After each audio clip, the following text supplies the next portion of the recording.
अरहन्ताणं नमो सिद्धाणं नमो आयर्याणं नमो वज्रायाणं नमो शब्दशाहुम् ओंकारं बिन्दुसंयुक्तं नित्यं ध्यायन्ति योगिनः कामिनं मोक्षदं चैवे ओंकाराय नमो नमः।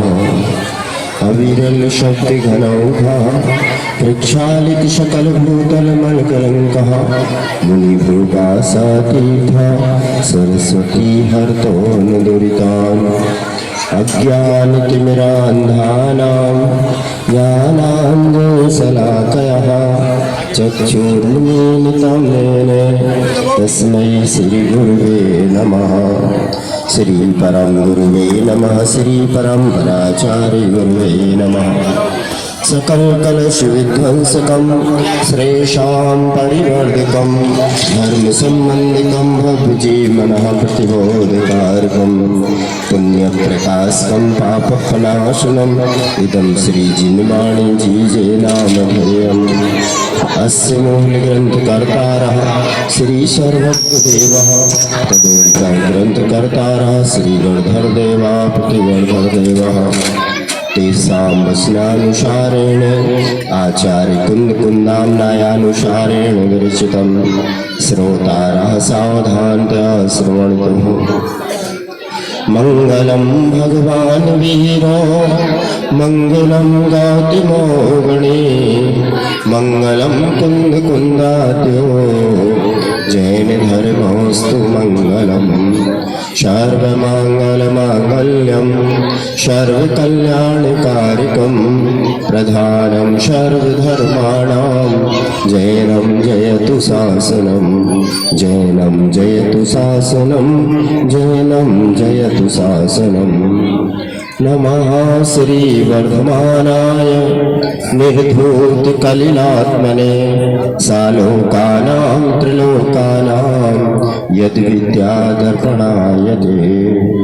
बोली देवाजी देव 1008 श्री पदम प्रभु भगवान की, परम पूज्य आचार्य श्री निपुणानंद जी महाराज की, 10 लक्षण धर्म की, उत्तम मार्दव धर्म की जय।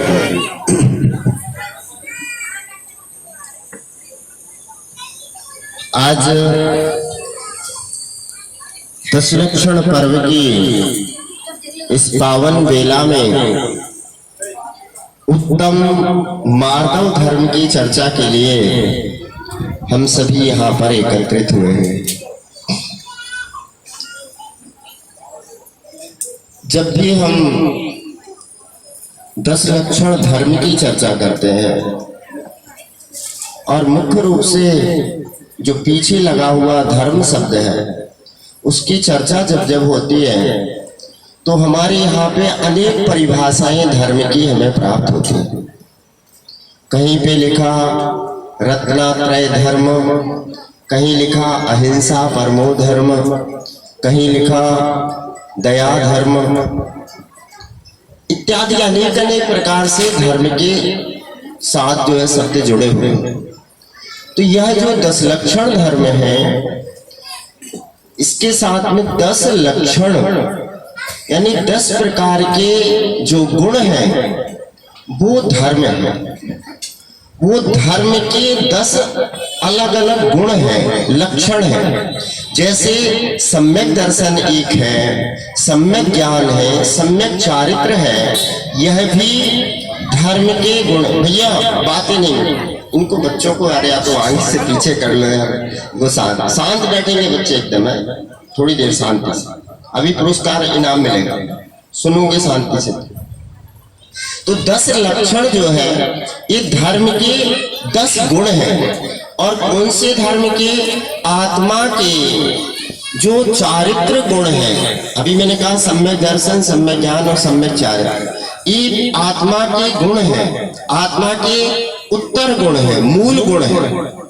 आत्मा के जो मूल गुण है सम्यक दर्शन, सम्यक ज्ञान, सम्यक चारित्र, इनकी इस चारित्र गुण की यह पर्याय है। उत्तम क्षमा, मार्दव, आर्जव, सत्य, सौ, संयम, तप, त्याग। ये चारित्र गुण जब प्रकट होता है तो उसके साथ में ये गुण आत्मा में प्रकट होते हैं और आत्मा के उन गुणों को घात करने वाले यह मोहिनी कर्म के ये भेद, कौन से? क्रोध, मान, माया, लोभ, ये कसाएं जो है ये आत्मा के उस चारित्र गुण का घात करने वाले। इसलिए इसमें कहा कि सबसे पहले धर्म की उत्पत्ति जो होती है वो इस 7 जो कर्म हैं उन कर्मों के क्षय उपशम या क्षय उपशम से होती। कौन से?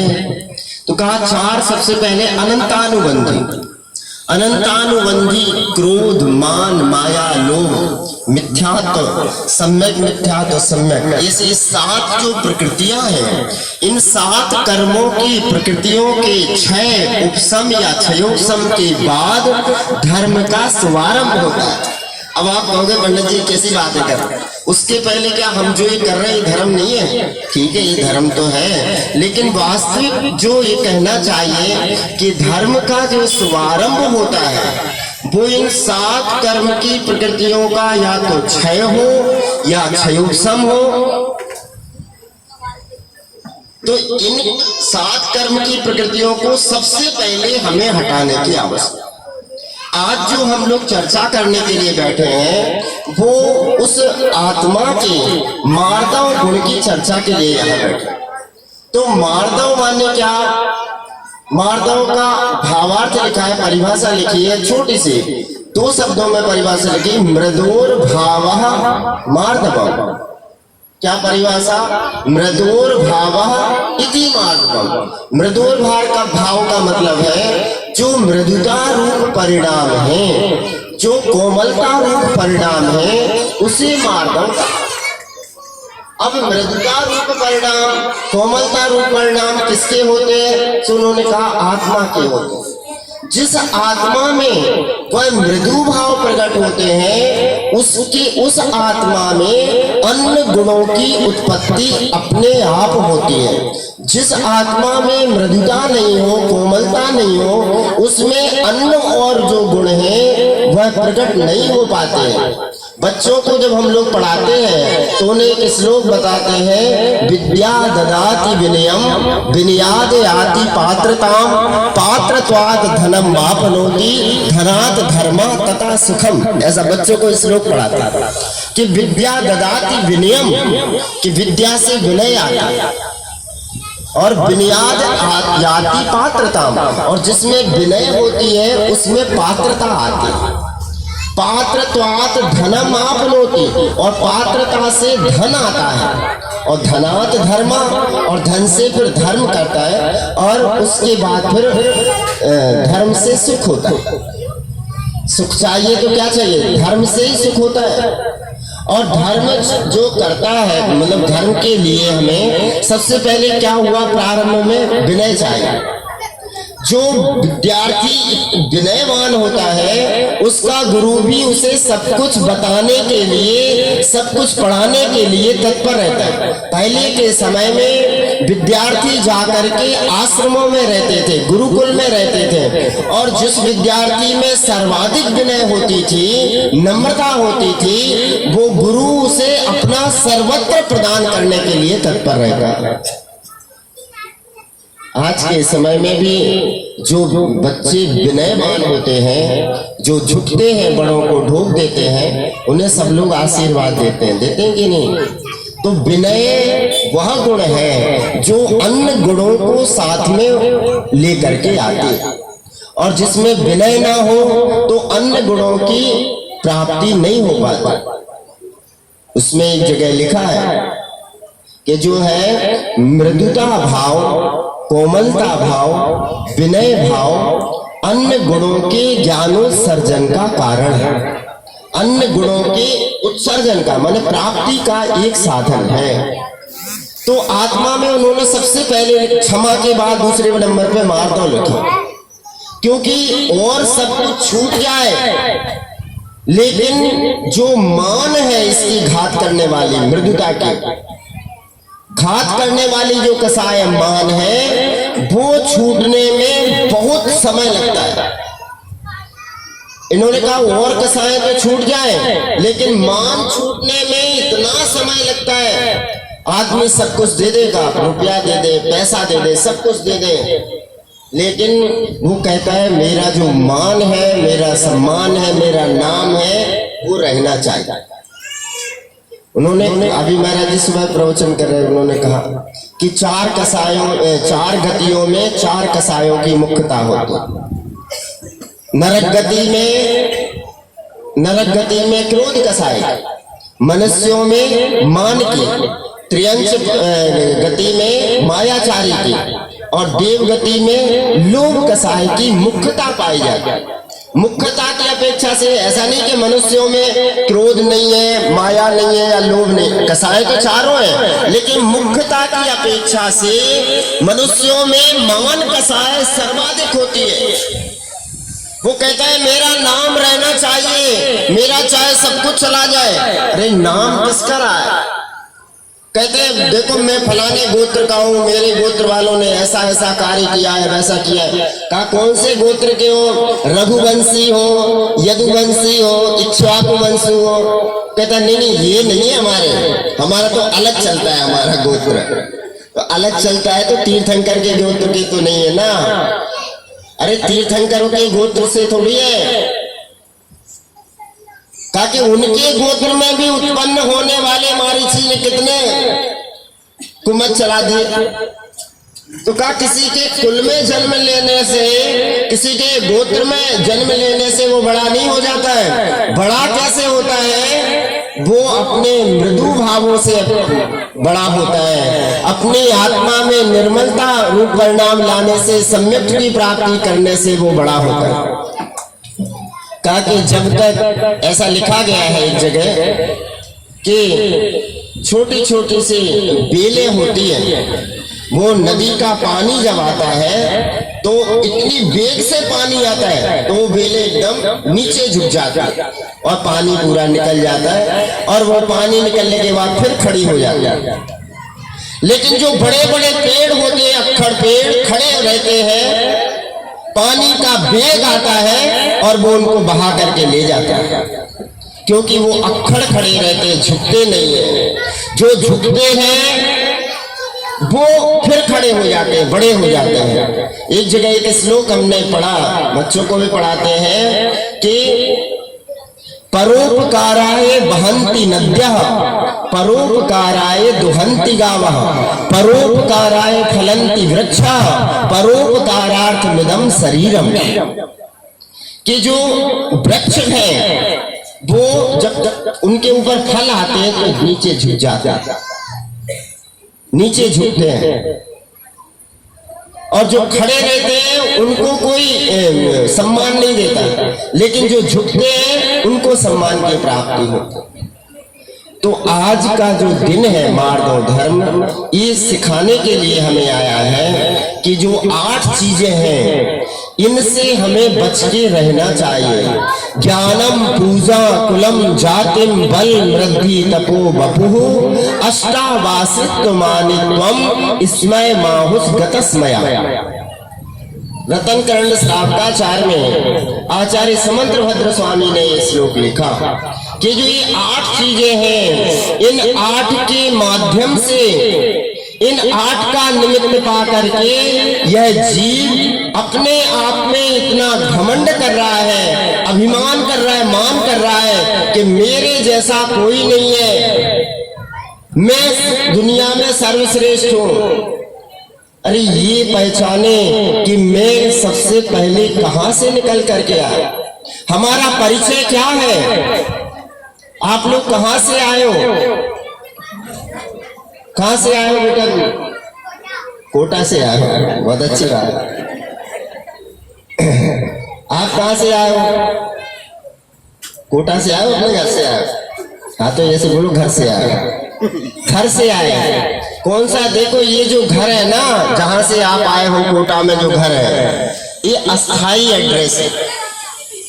है ना, ये अस्थाई एड्रेस है।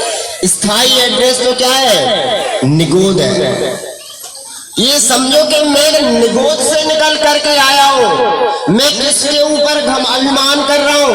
अगर मुझे पुण्य के उदय से मनुष्य पर्याय मिल गई तो इसके ऊपर मैं ऐसा अभिमान करूं, अरे मेरे पिताजी तो इतने बड़े वो थे, मेरे नाना जी ऐसे थे, अरे मैं कहां से आया हूं, मेरा परिचय कहां है, निगोद से निकल करके आया।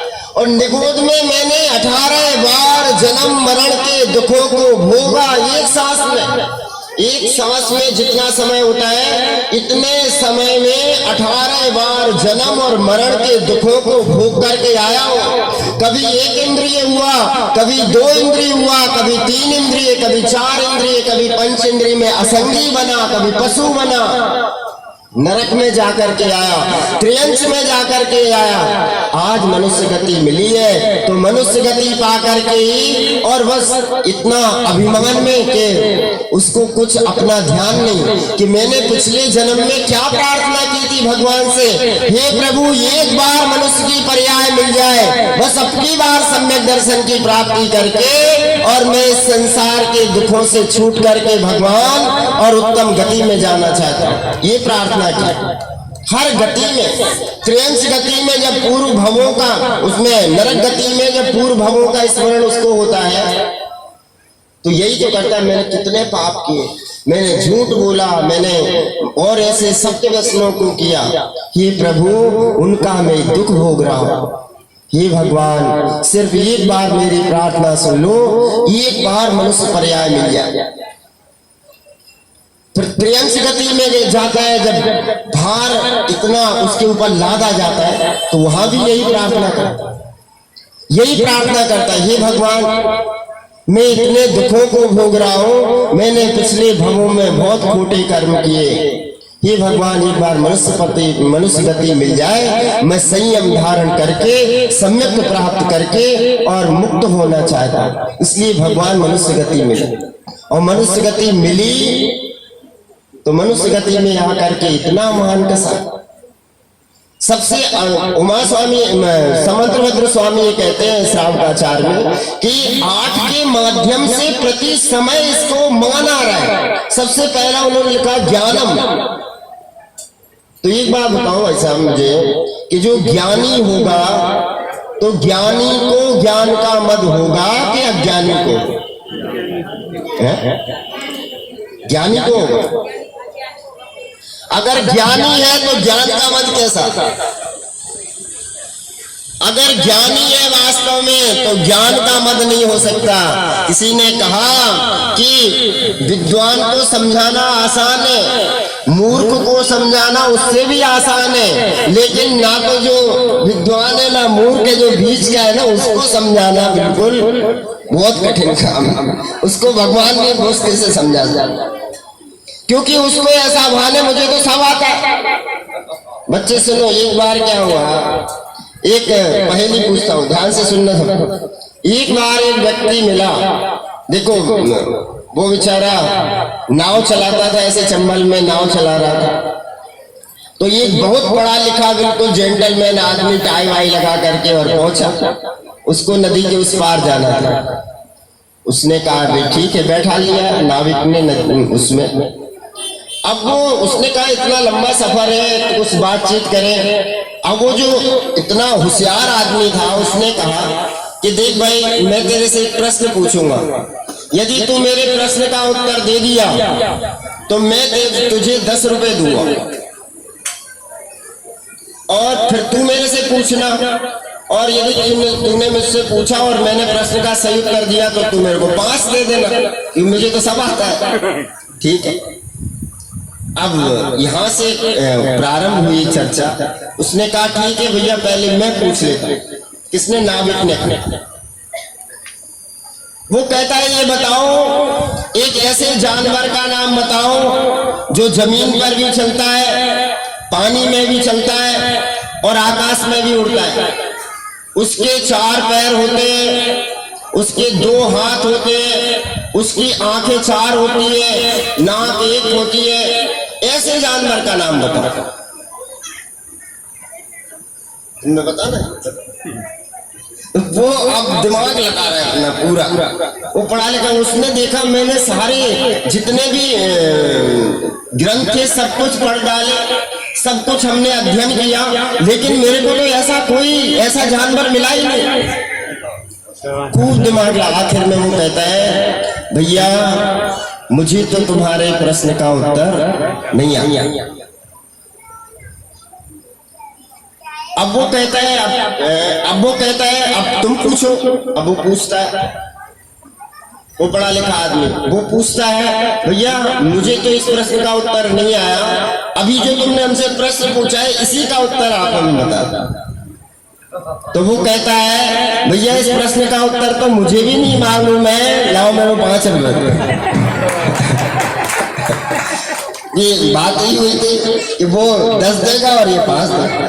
तो कहने का तात्पर्य है गौतम स्वामी को भी अपने ज्ञान का इतना मत था, इतना घमंड था, लेकिन जैसे ही महावीर के समोसरण में गए और जैसे ही मान स्तंभ के दर्शन किए, सारा मान जो है वहीं पे गलित हो गया। ज्ञान का मद ज्ञानी को नहीं अपितु अज्ञानी को होता है।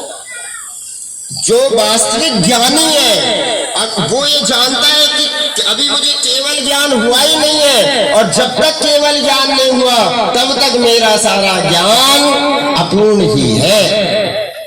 लेकिन जो अज्ञानी होते हैं, एक ग्रंथ हमने पढ़ लिया, एक ग्रंथ याद कर लिया और अपने आप को ऐसे समझते हैं कि मेरे जितना बड़ा ज्ञानी कोई।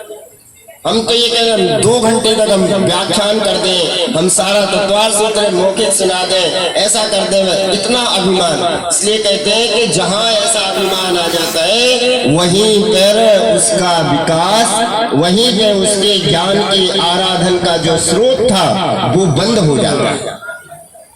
इसलिए कभी ऐसा भाव करना चाहिए कि केवल ज्ञान होने तक मुझे जो प्राप्त हुआ है ये सब जो है अभी अपूर्ण है, आधा है।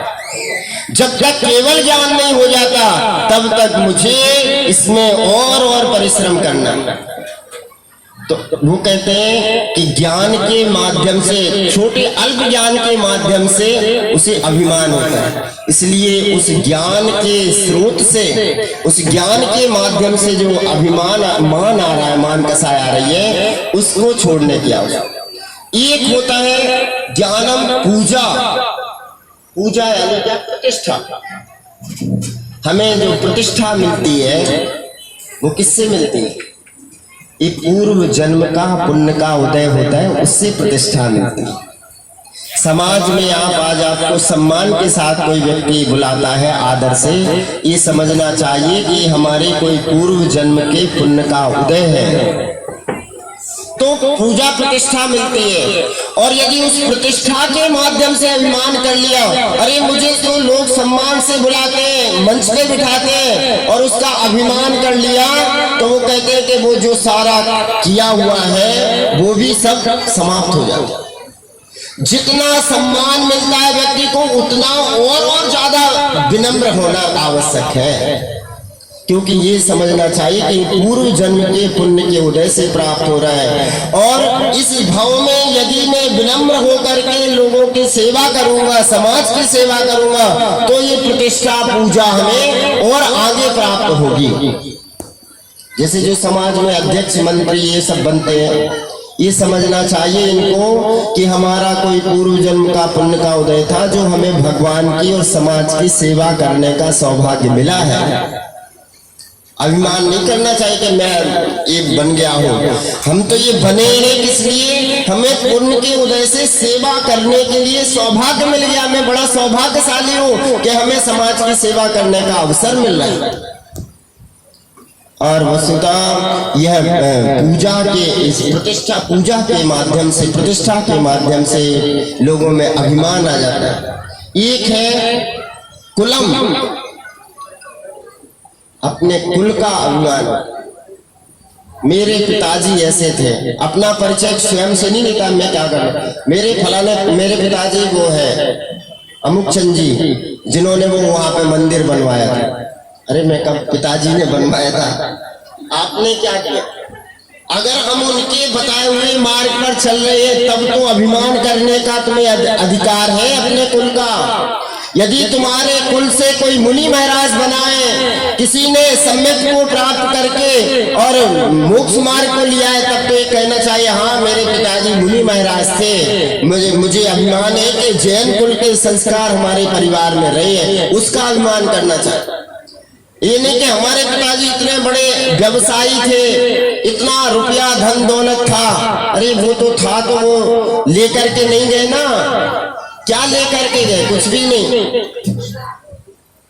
ज्ञानम पूजा कुलम जातिम, एक होता है अपने नाना के वंश का अभिमान, नाना के।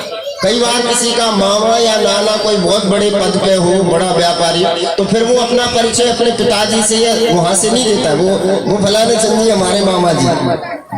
क्यों भाई? मामा से कब से परिचय देने लगे?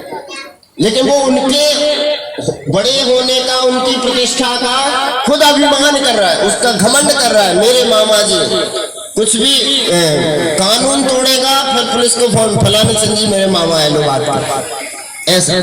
तो कहते हैं कि इनका जो अभिमान है यह पतन की ओर ले जाने वाला है।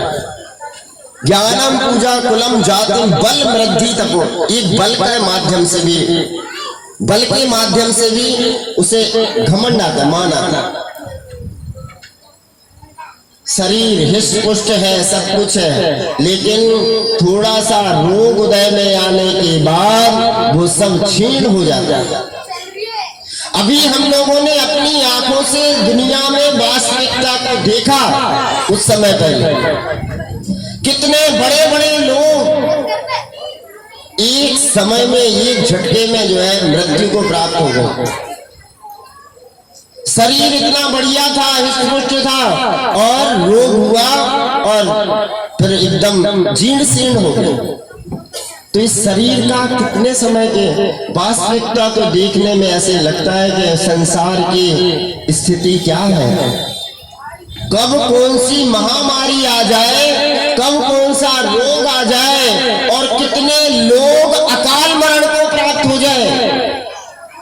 कितने लोग, कई लोग हमसे प्रश्न पूछते, साहब इतने लोग मर गए, कहाँ गया जैन सिद्धांत में, हम कहाँ पाए? मैं कहा जैन सिद्धांत पहले से व्याख्या करता है कि ऐसे जब अवसर आते हैं, कभी अकाल पड़ता है, कभी दुर्भिक्ष होता है, कभी महामारी आती है, तो असंख्यात जीवों का उस समय जो है हनन हो जाता है, असंख्यात जीवों का एक साथ अकाल मरण को प्राप्त हो जाता है। लेकिन ये हमें भाव करना चाहिए कि आज मैं यहाँ बैठा हूँ, स्वस्थ हूँ, तो हे भगवान आज मेरे परिणाम इतने निर्मल हो कि यदि इसी समय मेरा मरण हो जाए, इसी समय अगर ये शरीर छूटे, तो भी मेरे भाव इतने निर्मल हो कि हमें जाकर के या तो देव गति मिले या मनुष्य गति मिले।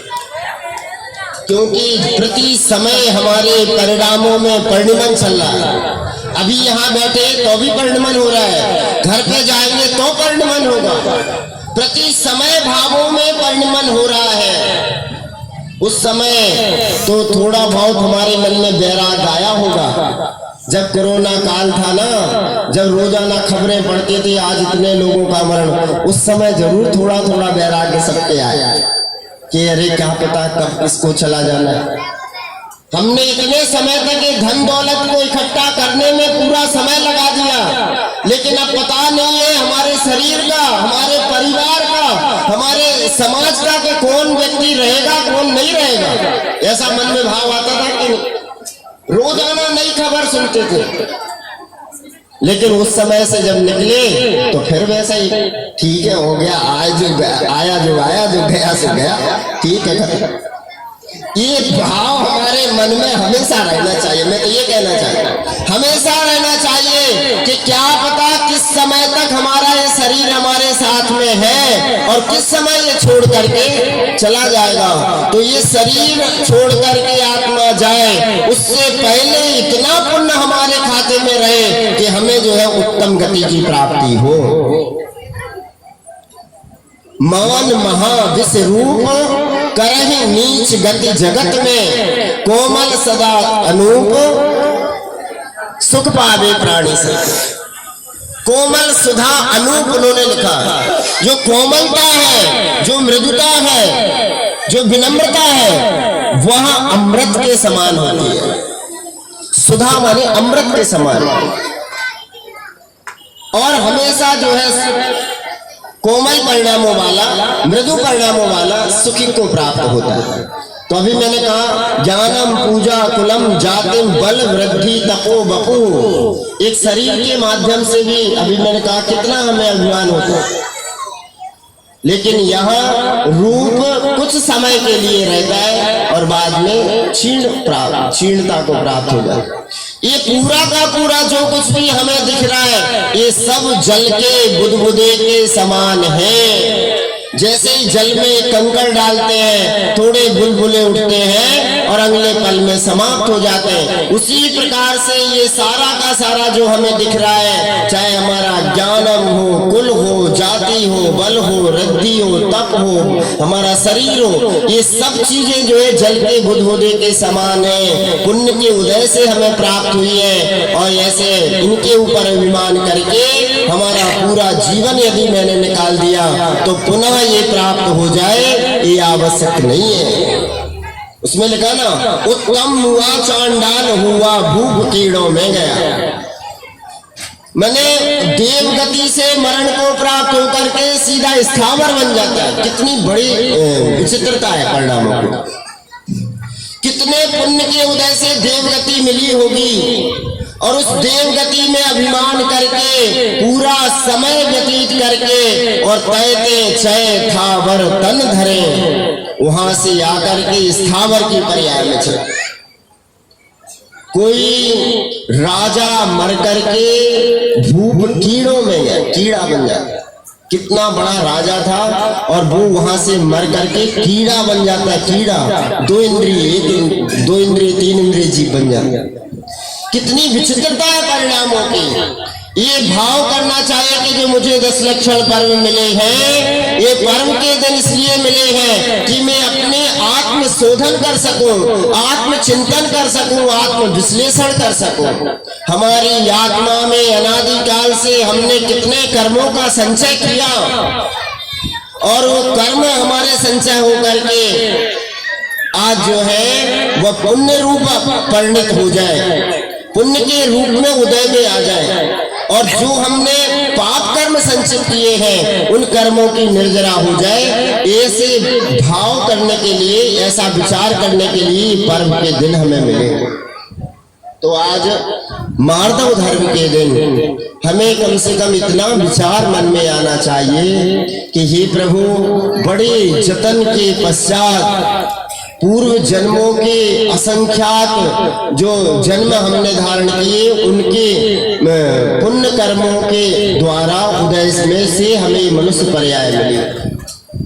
कुल ऐसे उसमें लिखा कि 16 पर्याय आती है।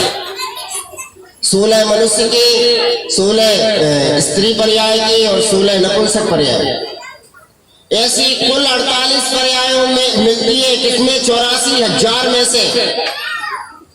उन 84,000 योनियों में परिभ्रमण कर, 84 लाख योनियों में परिभ्रमण करने के पश्चात कुल ये 16 पर्याय मनुष्य की बची।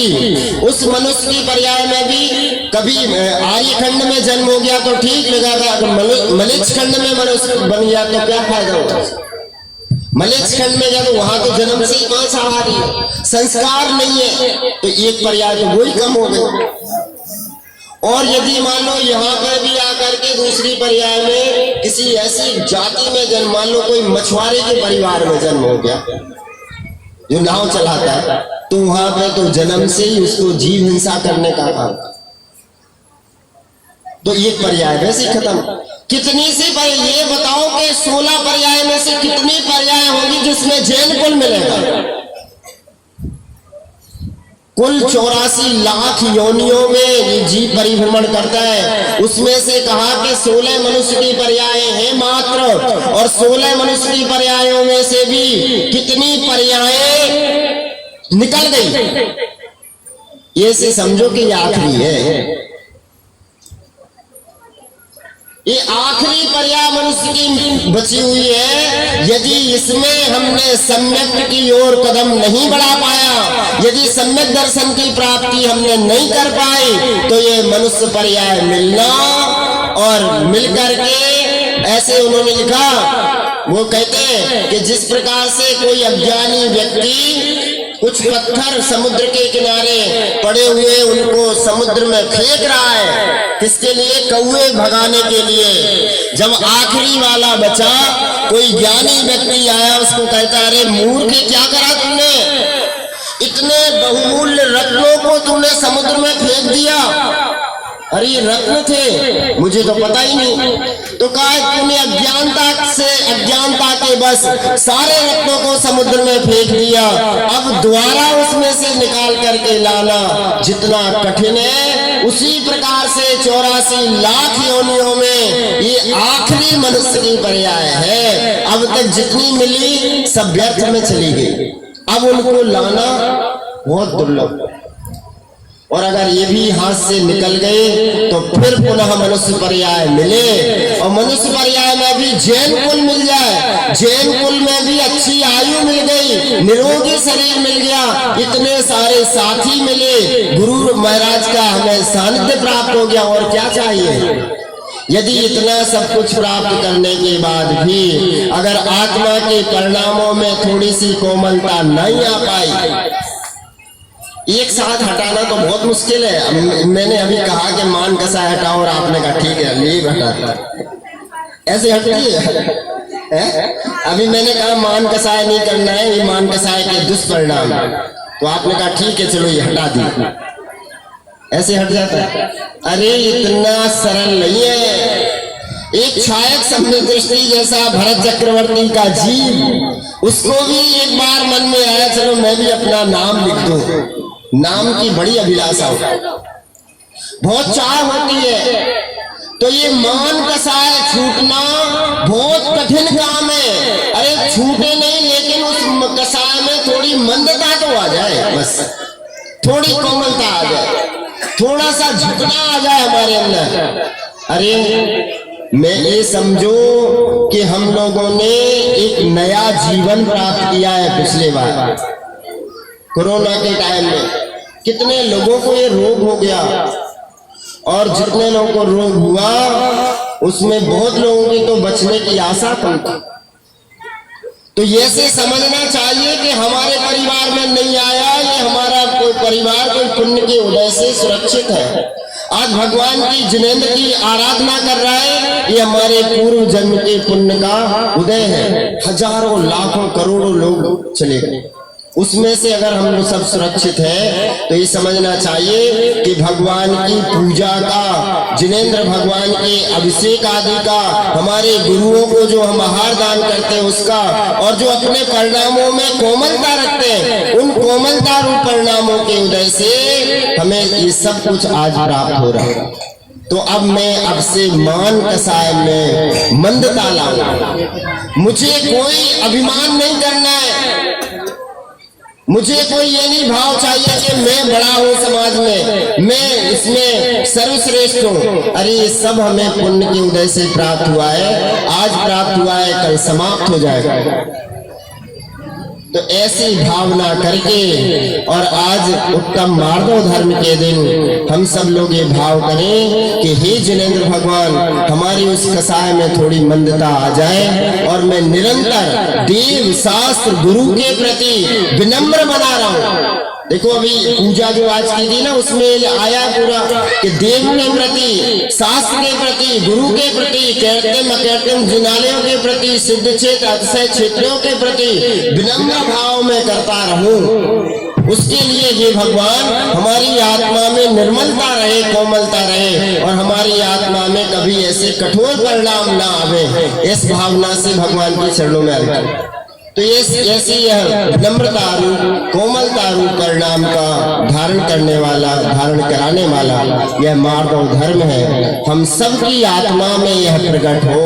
वस्तुतः प्रकट होने के लिए बहुत उच्च दशा में जाना पड़ता है। मुनि महाराजों के उत्तम मार्गव धर्म प्रकट होता है। पूर्ण उत्तम मार्गों जो धर्म है वह तो मुनि महाराजों के प्रकट होता है, लेकिन हमारी शक्ति के अनुसार हम सबकी आत्मा में वह मृदुर भाव उत्पन्न हो, मृदुता रूप कोमलता रूप परिणाम हो। ऐसी भावना के साथ में मैं आज की बात को यही विराम कर रहा हूँ। जैनम जयतु शासनम, जैनम जयतु शासनम।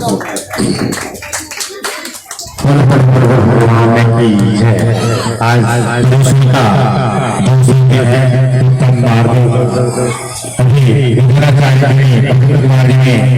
उत्तम मार्ग का विस्तार से भावार्थ बताया। उत्तम मार्ग धर्म मनुष्य को संयम से सरलता की ओर, सहज और विनम्रता की ओर ले जाता है।